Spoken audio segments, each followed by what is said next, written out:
ใจมันห้ามใจกับกินไว้ในใจอันเกี่ยวอันมนเสือหาหัวใจตั้งหักสู้เส้นกว่าเฮือใจมีก่อนเลยขึ้นมือหักแทงแผ่อันหูจอมเสือตาปุ่นสู้ใจ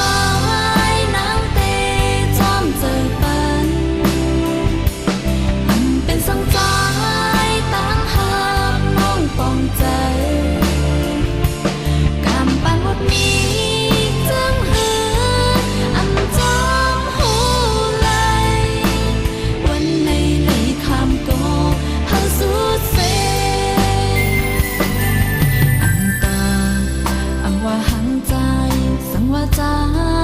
มนเสือจึงเหตุไล่อยู่ไว้เป็นอยากนำเฮาหาอำเลยย้อนหอมก็ใจมาเว้ยนางเฮาไปใจย้อนกอบสู่หูอยู่น้องว่านางหักซื้อ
ใจ